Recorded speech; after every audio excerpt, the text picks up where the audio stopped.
Falcon fans. This is your BFF from the AFF, Atlanta Falcons Fandemic. Uh, Wanted to talk with you guys for just a little bit on and give my thoughts on Michael Penix and the reason why we drafted him.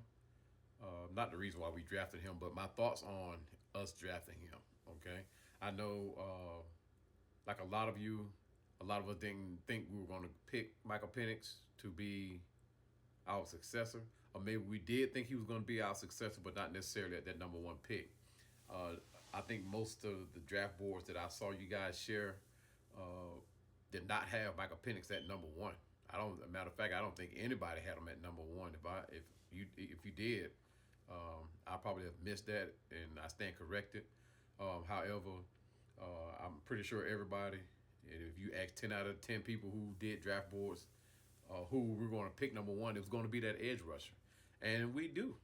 We needed an edge rusher, and I do think we do have one. Uh, but I'll share that in another post. However, I think the fact that we went number one with that pick was probably the smartest decision to do so. And I say that because, let me explain it. We have Kirk Cousins for 4 years, okay? So at what time frame do you think we should have brought Kirk Cousins successor in? I mean, year one Kirk Cousins is here, or year two? And if we do that, what time do we have to train him in the system? I think the system that Michael Penix ran in Washington, is kind of similar to what we're going to be running here. However, he still needs to learn and establish chemistry. And establishing chemistry does not happen overnight. Trust me. If Tom Brady didn't establish his chemistry overnight, I'm pretty sure there's not a quarterback, and he's probably, in my opinion, one of the best in history. So if he didn't do it overnight, I don't think there's another quarterback, unless there's another game changer or something I don't know about, that can do it overnight. So especially in one season. So I think us going with that number one pick with Michael Penix was a smart move. Uh, and I'm gonna go out on a limb. I'm gonna say it. I was not on board with it, because everyone knew and knows that I've talked to anyway, knows that I was pulling for us to grab Jaden Daniels in some kind of way. Don't know how we would have done it, but I was hoping for Jaden Daniels. Um, to me, he fits the mold for us, whether it was win now, or build for the future. I don't think Jaden Daniels would have liked the idea of sitting 2 or 3 seasons, because I think he's a ready now quarterback, or at the very least 2 years. I don't think he would be willing to. I don't even think Michael Penix is going to willing to sit 3 years behind Kirk Cousins. But, and I'm hoping, if Kirk Cousins does what I expect him to do, or what I think he will do, Michael Penix will have to sit. Uh, and it will probably be for at least 3 years if Kirk Cousins does what he's supposed to do, or what I think he's going to do. And what I think he's going to do, beyond a shadow of a doubt, playoffs. That's a gimme. I have no doubt we won't we will make the playoffs. Uh, Going on into winning the conference, uh, I think we will do that too as well. And I think we will contend for that Super Bowl. And Kirk Cousins solves two problems that we've had for years. And when I say years, I mean even before Matt Ryan. Uh, Converting third. Matter of fact, I think the last time we had a quarterback that was no, I'm not going to say proficient, but he was efficient at converting third downs, was Chris Chandler. Um, but we never had a quarterback that was proficient at it, you know. And Kirk Cousins is that guy. He is proficient at it. He's one of the best in history on third down conversions. I don't know if you guys saw the research that I did, and share it with you in one of my posts. If not, go on to YouTube Type in Atlanta Falcon Pandemic, and you'll see uh, one of my first videos that I did explaining why Kirk Cousins. Um, and I did a very detailed research on it. So when I tell you Kirk Cousins is proficient in third downs, it's only two quarterbacks that's ever in history that has been better than him. So that's one area that he changes for us and corrects for us. So and the other is the red zone scoring, which is going to remain to be seen. Kirk Cousins, I don't think he was the best in the red zone scoring, but at the same time, I think he was probably with the weapons we have. I think that'll change for us, especially if him and Kyle Pitts establish some type of chemistry with each other. Okay, but Michael Penix is. I'm not going to say he's that dynamic guy for us. He's not going to come in like a Michael Vick whirlwind. But I think what changes the fact, what changes the game for him for us, changes, yeah, what changes the game for us with him is the fact that he's a left-hander, uh, and the way he throws is awkward.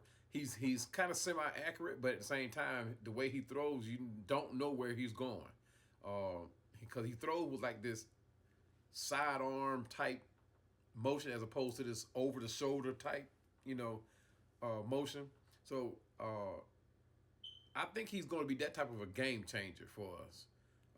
Michael Vick was a runner, and it's if we had receivers that could catch his passes, he would have been he would have been a passing quarterback too. But Algie Crumpler was the only guy that I saw that would catch Michael Vick passes consistently.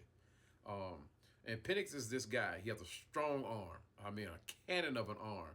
I mean, you think he going midfield, and next thing you know, he going upper field over your head, 20 plus yards down the field. So, I like that about him. I like that about him. Like I said, I have no qualms in sharing what I don't like about him, and the only thing I don't like about him are those injuries. Are those injuries? I mean, these are not breaking your nail type injuries. These are injuries that has hampered other quarterbacks. So, but he's young. So I'm hoping that he's healed. He's got a clean bill of health from his doctors. He said he's good. His doctors say he's good, and apparently, Coach Raheem Morris and Terry Fontenot believe he is good. So let's hope that he is good for us and will be 100% when it's his turn to take over the reins. Like I said, I think Kirk Cousins is going to be. I think he's going to do that job for us as far as going into the playoffs. I have no doubt he's going to get to the conference. And like I said, I predicted 13 wins.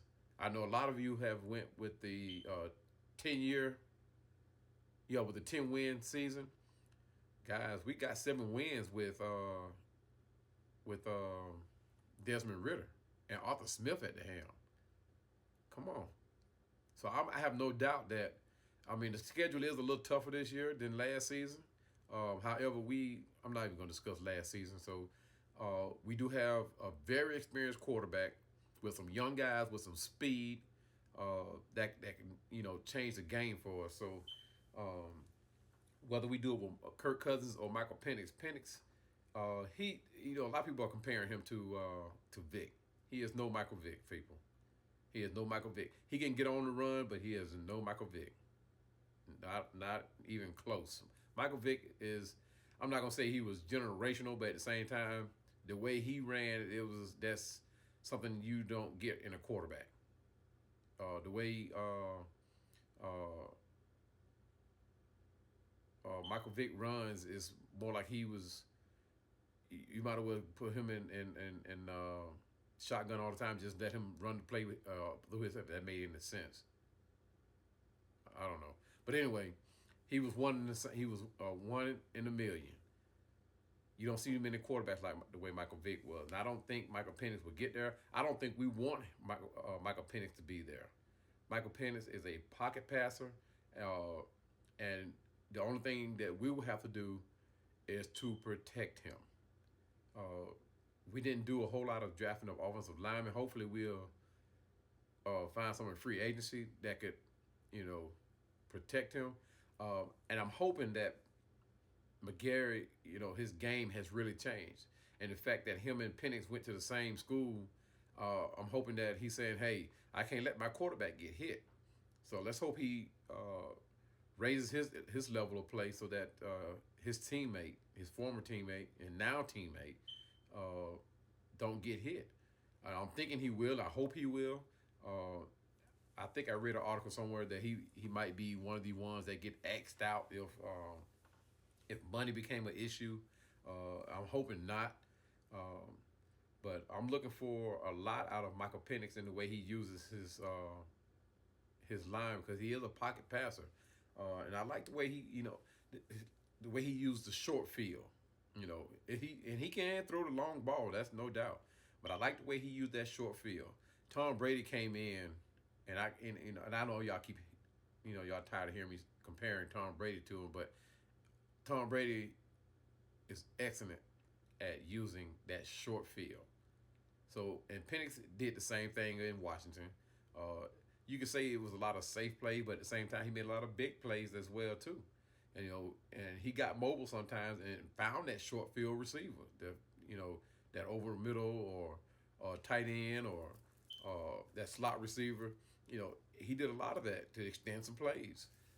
Plays where I saw some plays where he should have been sacked, that he actually found a receiver right in that short field, right behind the linebackers, the middle linebackers, or whatever. I mean, he found receivers, to extend the plays.